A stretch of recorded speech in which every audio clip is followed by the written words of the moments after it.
আল্লাহ পাক বলছেন সূরা মুহাম্মাদের মধ্যে, ওয়া ইন তাতাওয়াল্লাউ ইয়াস্তাবদিল কওমান গায়রাকুম সুম্মা লা ইয়াকুনু আমসালাকুম। তোমরা মুসলমানরা যদি না পারো, আমি খ্রিস্টান, হিন্দু, বৌদ্ধ তাদেরকে, কুফফারদেরকে হেদায়েত দিয়ে ইসলামে নিয়ে আসবো, তারা আমার হয়ে লড়বে। এটা আল্লাহ পাকের হিকমত। দেখছেন না দিন দিন মানুষ মুসলিম হচ্ছে না, দিন দিন বহু মানুষ মুসলমান হচ্ছে, কিন্তু দেখছেন এটা কিন্তু রেভলিউশন হচ্ছে, ইসলামের দিকে মানুষ আসছে। যত আক্রমণ হচ্ছে ইসলামের দিকে, তত বেশি মানুষ ইসলাম কবুল করছে আলহামদুলিল্লাহ।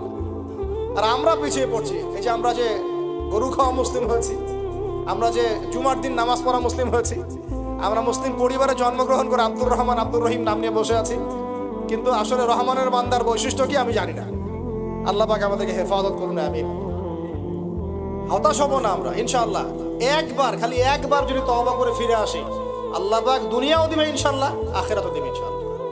খালি একবার বলতে হবে আস্তাগফিরুল্লাহাল্লাযী লা ইলাহা ইল্লা হুয়াল হাইয়ুল কাইয়্যুম ওয়া আতুবু ইলাইহি। আল্লাহ, জীবনে যা পাপ করেছি মাফ করে দাও, আগামী জীবনে হায়াতে রিজিকে বরকত দাও, এবং পুরো জীবন যেন ইসলাম পালন করতে পারি, প্রচার করতে পারি, প্রসার করতে পারি, মানুষের মাঝখানে দিনের ভালো কথা বলতে পারি, আল্লাহ পাক দিনের বিজয় যেন অংশ নিতে পারি, সে তৌফিক আল্লাহ পাক দান করুন। আল্লাহ পাক কবুল করার মালিক না?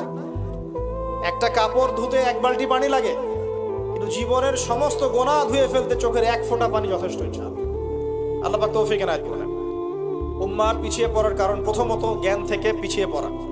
শুধু এই জ্ঞান নয়, আমরা কিন্তু অনেক ক্ষেত্রে বিশ্বে যে জ্ঞানগুলো মানে প্রয়োজন হচ্ছে, যেমন আইসিটি, আপনার medical science, engineering, philosophy, economics, geopolitics, যে বিশ্বকে ডিল করতে যে জ্ঞানগুলো দরকার, এই জ্ঞানগুলো অর্জনের ক্ষেত্রেও কিন্তু আমরা অনেকে পিছিয়ে পড়ছি না?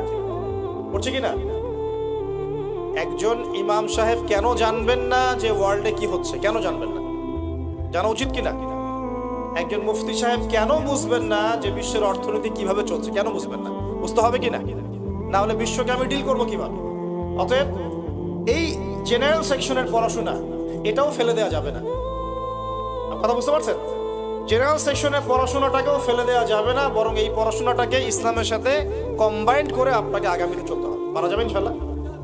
আল্লাহ পাক তৌফিক দেখ। অনেকে ভাই দেখি নামাজ শুরু করেছেন, এখন মাদ্রাসায় ভর্তি হতে যাচ্ছেন, এদিকে আপনি অনার্স পড়া শুরু করেছেন, মাস্টার্স দিচ্ছেন, বলছেন এখন আর অনার্স মাস্টার্স ভালো লাগে না, আমি সব বাদ দিয়ে মাদ্রাসায় ভর্তি হব।